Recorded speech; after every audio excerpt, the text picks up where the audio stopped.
Yo, hello everyone, welcome once again to my channel. If you're seeing my face for the first time, I am Amanda, owner of the Mandian Family YouTube channel. I'm YouTube based in Worry, precisely in Ekakwame here in the other state of Nigeria. How you guys doing? Hope you are doing well. So today is a Tuesday. This is an impromptu live video that I am doing right now. I was supposed to do a video today. If you're just joining me for the first time, okay, and you're seeing my face for the first time, have I said it that I live in Warri? Okay, precisely in Ikakwame, please. Yes, I'm a mommy YouTuber. I reside here in Nigeria, precisely in Ikakwame. So I do videos on Sundays, church videos, vlogs, if you want to call it that, on Fridays and on Tuesdays. Okay. So today's video, I was supposed to do video. So but I'm kind of like considering, right? I'm considering the fact that I should go live every Tuesday. Please, if that's what you want, let me know in the comment section below because making videos and editing and with the time frame that I have is kind of like really difficult. So I decided to do go live today, being Tuesday. So welcome everyone who's just joining me. Thank you so much. So we're talking Omotola Jolade ekeinde, and the fact that she almost became a prostitute. If I hope I'm allowed to use such words. Um, Someone who sells their body for money because of certain things that happened to them. So she did a video, right, with one shoot. He's on YouTube as well. And then I didn't get to watch the full video. I did watch about 6 minutes or thereabouts of the video. And there she enumerated why she actually wanted to sell her body, let me use that word, for money. Okay, so, and I was thinking, truly there are a lot of persons who would go into it fully because of the challenges that she said she faced rather. So those of you who didn't watch it, she said she lost her dad when she was 12 years old. She was really close to her dad, and you know her dad used to be the chair of a particular club in Lagos back in the days, and so she was really close to her father. So I was just imagining someone who was that close to a father or anyone. Can you imagine being close to anyone, right, and losing such a person? It's gonna be heartbreaking. It can make a lot of people do certain things like she said she wanted to. Okay, so the thing she said was she almost wanted to because of challenges of life. Okay, so she said she was in school. Her father actually took her to Kaduna. Okay, she was the first child for a long time, and after a while, after 7 years or thereabouts, they gave birth to her brothers after her, and the father took her to Kaduna, a Commande secondary school in Kaduna, where she schooled. And then she was there one particular day. They came and told her she needed to come home. Obviously, she noticed something had happened, right? Because while she was in school, some people were just, you know how it is like when people hear bad news, they don't want to tell a particular person who is supposed to be aware, and they'll start, whispering and stuff. Like I'm imagining a situation like that. Okay, according to her, she said they were tiptoeing, just being careful. Let's be careful so that we don't raise suspicion and stuff like that. And then they came, took her, and they were going home. She was just saying, hey, she was sensing, right, that somebody actually, gone to the world beyond. But she was just praying, God, let it not be my father. Okay. And she said it sounded kind of like really bad then because, okay, so if it's not your father, who do you think it should be? She was just saying, God, let it not be my father. And then lo and behold, when they got home, she said it was like a movie. I'm just trying to kind of use the words that she used. It was like a movie setting. As she was going, she was seeing people around. She was just going through their paths and then going. She was like, who's going to come first? Let me eliminate that person out of my list of someone who supposedly is has gone to the world beyond. And then she went through the parts. The first person she saw, according to her, was her brothers. So she struck that one out from her heart, as it were. So it's not this one. The next, she saw her mother. Obviously, automatically, she was, oh God, so it's my father. She said she did not really have the time to grieve so much. And obviously, because of challenges of life, she almost wanted to go sell her body, right, for money, like a lot of people do. Now, the question I'm actually out here to ask, apart from the fact, to express the reason why she actually decided, to want to sell her body was, are people justified when they sell their bodies for money? You think it's a proper, are there proper reason? There's this song we used to sing in our rubber land, that Jesus, right? I'm using him as a case study. He has gone through certain things, so he can really empathize, when we, since the noise is getting much, when we go through certain things, please let me go further away. When we go through certain things, empathy, right? Jesus empathizes, he empathizes with us when we go through certain things, and he knows exactly how we're feeling. So my question really is today, most times when we do videos, like I've always said, we try to draw lessons from every video that we make. I hope my voice is loud enough. I'm not using my microphone. I just came from work. I'm tired. I said, oh, today's my video day. My video day. And it's not like I'm obligated as a web. I thought, why not? I have a family that supposedly are waiting for my video. So let's just do something. And that's why I'm going live. So the question is, are people really justified, to sell their bodies for money because of challenges of life? Now, why did I bring that empathy thing? Maybe because I've not, gone through that particular challenge, so I might not really understand the desperation or the feeling or whatever it is that people go through when they go through challenges of life. How it is like. Some of them, they do not have, they need to go to school, they need to pay their school fees. Some of them, a lot of things happens, right? And it tends to make them, go to that path. There are some persons who would want to steal as well, would rob people just so to make ends meet. So my question now is, are people justified to do things that are evil because of challenges of life? Please let's know in the comment section below. Okay, let's know, because I am of the opinion, right, that like I said, I've not been in that shoes before, so I might not really know. I lost my father when I was about 2.5 years old. I lost my father when I was 2.5 years old. My brother was just a month old when we lost our dad. And my mom has been the one who has been taking care of us, as it were, aside. I did a video, please check it out, okay? Where I talked about how I lost my dad. It was quite an emotional video as well. And like I said, we had certain reasons to an extent, right, to want to do certain things like this. Like my mom, she did try, okay, and I had a couple of family members who as well tried to help us through.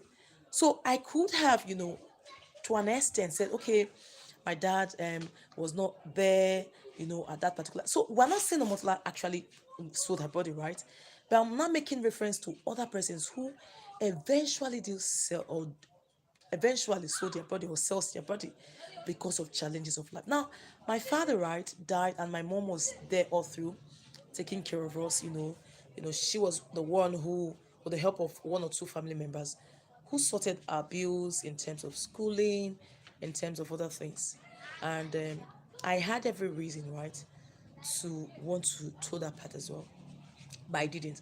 I'm not saying it's by my power that I was able to avoid such scenarios, okay? And I'm not saying people who eventually do sell their bodies, maybe because they are not as righteous supposedly as some of us, and then maybe that's why. No, I think there are other things attached to it. So my take here is this, although I'm asking my audience what your take is, my take here is this: no one should do anything evil because of challenges of life. See, challenges will come, right? They help to strengthen, they make us resilient. When challenges of life come, it's easier said than done, Shabet. The truth is, when you are going through challenges of life, right, it makes you stronger, okay? It makes you, at the end of the day, you don't give a damn about what is happening eventually when you come out successfully, okay? So I don't think anyone should, for whatever reason, that's my take, you know be involved in selling of their bodies, be involved in doing evil like daytime robbery, nighttime robbery, any kind of evil that is mentioned in the world right now.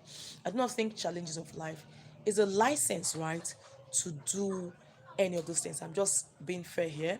But I don't know, what do you think? Let's know in the comments section below. Do you think people are justified, okay, when they go through challenges? Do they have proper justification as a way to get involved in evil, right, because of challenges of life?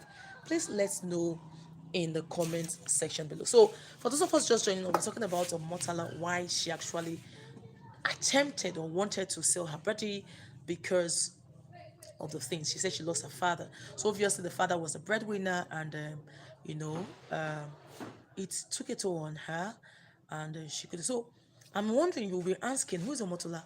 Omotola is a Nigerian actress. Okay, she got married at an early age, I think about 16 or thereabout, if I'm not mistaken. I hope I'm not quoting her age out of context. And she's blessed right now with about 4 kids, 2 girls and 2 boys, lovely ones who have made it out on their own. One of them is a musician. Another one of them, I used to follow her on Instagram. Another of them graduated from a school in America or thereabout, one of the schools, she had Dubai or so, I'm not so sure. But she's a Nigerian actress, okay? And she has stood the test of time. She's a good one at that. Now, she came out to talk about the reason why she almost wanted to sell her body for, because of the challenges. I've said that like over and over again. God, please permit me. So, the lesson we're going to learn here is this. One of them is, let us not let challenges of life make us get ourselves involved in things that we shouldn't get ourselves involved in. So, challenges of life, no matter how tasking they are, no matter how bad they are, is an advice from me to every one of us, okay? Because it's easier said than done, like I said, but we must have this at the back of our mind that no matter what comes our way. I think we were preaching in church on Sunday. I was supposed to upload that video, but network did not allow me. That what can separate us from the love of God, okay? Will tribulation separate us? Will famine? Will nakedness? What exactly, right, should separate us from the love of God? So the lesson we're learning here is this. No matter how tough situations of life is, no matter how hard things are, whoever is watching me, whoever would eventually do watch me, let's not let challenges of life take us to do things that are not proper. Selling your body is a no-no, okay? It's not something for young girls, young boys. Do not let challenge of life. So you lost your father, you lost your mother, you lost your sponsor, then the alternative means or the other way you should go. No. So we're learning this particular story of why Omotola, that our own becoming things that would eventually do regret. Because see her now, like I said, she's a popular actress. She has made it. She's married to a pilot, Matthew Ekeinde, and they are doing well. If she had, gone the other way and say, okay, because of this, because I lost my father, because this, let me just throw this part, let me sell my body. After all, what is this? She would have lost her by now. Okay, so this is an advice to every one of us, as mothers, right, as fathers, as younger people. Let us not let challenges of life take us away from, make us do things that are negative.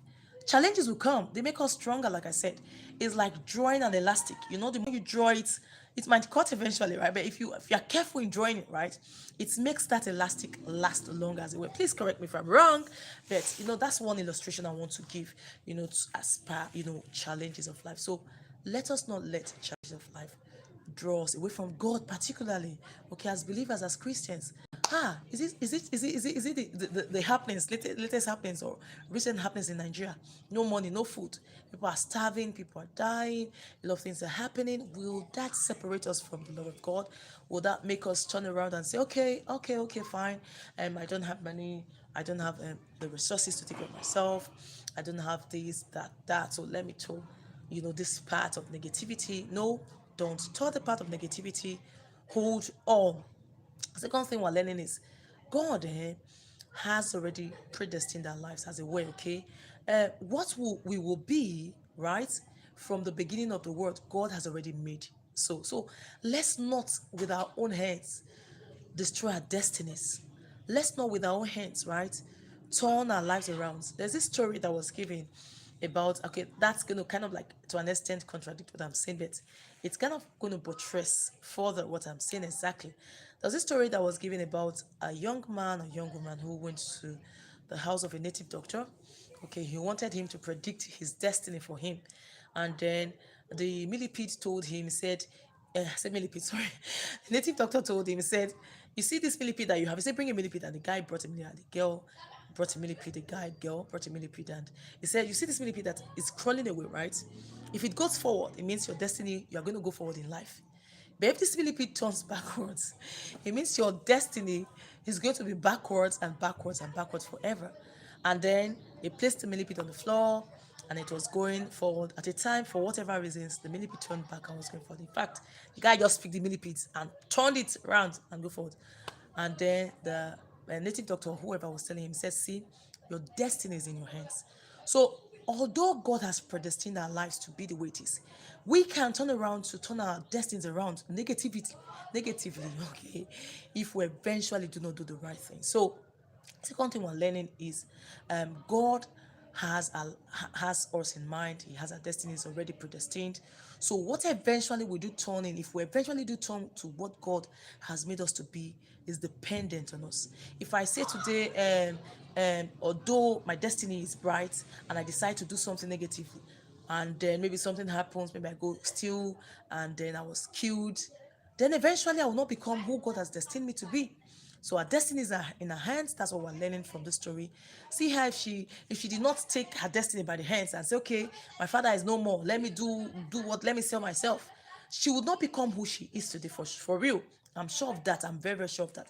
Although some people might want to argue and say, see this person, she sold her body at a time, and see her. Some people have even gone abroad. They sold their body, they are now abroad. Some people sold their body, they are married to rich men. Some people sold their body and they are DC. Do not even attempt to be someone else. You are you, and that person is that person. If by grace that person escaped, what makes you think what makes you think there will be sufficient grace for you to escape as well? So what we are learning here is this: our destiny is right, God has predestined. Therefore, if you must fulfill your destiny right, then you must take your destiny in your hands. Live right, do things right, okay? All of these things, by the time we do things right, I'm sure, very, very sure, optimistic that things will turn out right. Like I was giving my story. I lost my father when I was just 2.5 years old. My brother was a month old when my father died. I could have, because of situations, thought, okay, she my father is no more. The person who would sponsor me is not here. I don't have a father figure. Let me just do what I need to do. I'm not saying I'm better off, like I'm in like where I want to be, right? But I'm not worse off. I could have been worse off, okay, if I have told the path of negativity. So we are just making this appeal to everyone who would eventually watch this video, that um, we must stick to positivity all the time. This lady Kano, one calls them wife, she always say positive vibes. That's it. Positive vibes, no matter what's happening, no matter what's happening around us, no matter the challenges of life. Please hold on, okay? And the third advice I want to give, in addition to what we're learning, is we need to be firm in our decisions. We need to not let people dissuade us, okay? Don't let people try to tell you, dictate to you in terms of negativity how you should, live your lives as a way, okay? That's another lesson we're learning from all of this. So please let me pause here and ask, because our time is almost 18 minutes or thereabouts that we've been doing this video. I kind of like live videos. If I have something really, really great or something good I need to do, I think I would told the part of life, okay? I mean live videos. I did a video, and please check it out as well. I was talking about the benefit of going live. One of them, you don't have to bother yourself with editing video. See, you try to comport yourself, speak well. If eventually I don't even speak well, we are not English masters now, so it's possible we might want to. That's why they have bloopers, right? So it's possible I don't have to edit this video as a way. Yes, like I post my live videos just the way it is, and people eventually still get one or two things from our video. So it's a plus for me, okay? I'm supposed to upload video. If you're just joining me, I do videos on Sundays and on Tuesdays and on Fridays, vlogs on Fridays, Sundays church vlogs, and Tuesdays I actually do sit down videos, okay? But I'm beginning to think maybe I should, do more research, get very nice topics, and go live every Tuesday. If you agree with me, right, please let me know in the comment section. So on Tuesdays I'll be going live. If I come back from work, I have what I need to talk about. With your contributions, we'll do live and just talk, get lessons from the talks, not just like talking, just like that. We get life lessons from whatever it is that we're discussing. You put your contributions as much as possible. I put my contributions, and And that's it. So we're talking, right? Why Omotola, those of us just joining, because I see that some people are just joining us. Why Omotola chose, she wanted to at a time sell her body, because of challenges of life. And I was asking, are people really justified to, do evil because of challenges of life? Let me know in the comment section below. Do you think there are some challenges of life that will come to you and you will never know the time you will turn around? There's this story that people give of a woman who went through a lot of challenge in a Christian race, and then because of the challenge, right, she turned to a native doctor. I keep saying native doctors today, right? But I think that's the part we're trying. She turned to a native doctor, and eventually the whole thing backfired. So someone might want to argue, if you pass through challenge of life, they're not going to tell you first. They will look for alternative means to sort yourself out. Do you think people are justified to act negatively when challenges of life come? Let me know your thoughts in the comment section below. All right, so this is what we're going to be doing the content for today. Thank you for everyone who joined me. You guys are amazing. Thanks for everything. No one has liked. Please like the video, okay? And comment as much as you can. If you eventually do watch the video, please make your comments as much as possible. Let's know your thoughts in the comment section below. Justified why people should go do bad. You think it's proper? For me, I think it's not proper. You do not have any justification whatsoever to be involved in evil of any kind, no matter how it is. Like I'm saying, I'm empathizing, right? I'm thinking, I don't know, God help us, just take charge of our lives and be in control of everything that concerns us, because truly, I'm imagining. Let's not go there. Thank you so much for watching, everyone who watched, everyone who's stuck to the end. Yes, thank you eventually for sticking to the end. I appreciate you. God bless you. So we're gradually coming to the end of the video for today. My kids are outside, they're playing. I don't know if you can see them. They are playing. Okay, they are not. You can't see them now. But we're saying thank you so much for sticking around. It's brighter here. It's to 7. Always doing videos at this time, right? Thank you so much, guys, for joining me. I hope you did enjoy today's video as much as I did enjoy talking. Okay, unplanned for, but it was worth it. Thank you once again. Remember what we used to say: try to affect lives positively wherever you are, whether you live in a village or outside the village. And always remember this: that God loves you. I'm just trying to round off now. Somebody's just joining me. Try to affect lives positively, guys. Okay, as much as possible. And remember what we always used to say, that we need to affect lives positively. And remember, right, that God loves you. My kids are outside playing. I don't know if you can see them. We're outside. I'm outside right now. Let me come. Oh, here's even brighter. See? It's brighter. So I'm supposed to do a video today. I didn't do the video, hence I'm doing live. They are playing as usual. These ones, they always like playing all these their native plays. You guys say hello. Say hello. Say hello. Hello. Say hello properly. That's your king. What's it for? Say subscribe to my mommy's channel. Yes, we're always saying that. Maybe because of you guys, they will subscribe more. Thank you to everyone who has subscribed. You guys are doing amazing. Thank you so much. Yes, we need more watch hours. Please watch our old videos. We need more views. We need more watch hours. Here, this is our side hustle. We want to use this one as side hustle. So please, someone has suggested to me that they love my vlogs. So I hopefully will be doing some of those vlogs as much as I can. And so everyone, thank you. Yes, thank you, thank you, thank you. I'm gonna be ending the video for today. I'm always wanting to shut out when someone is there, but please forgive me, okay? Please forgive me. Forgive me. Remember, you need to affect life positive. I've said that like 1 million times already, whether you live in the village or outside the village. And remember this, that God loves you, right? Jesus loves you more and more, with my multicolored clothes, a red hat, a black dress, and a blue. I love it too. Have a blessed day. Thank you. Thank you. Bye. God bless you. Oh, we're trying to off.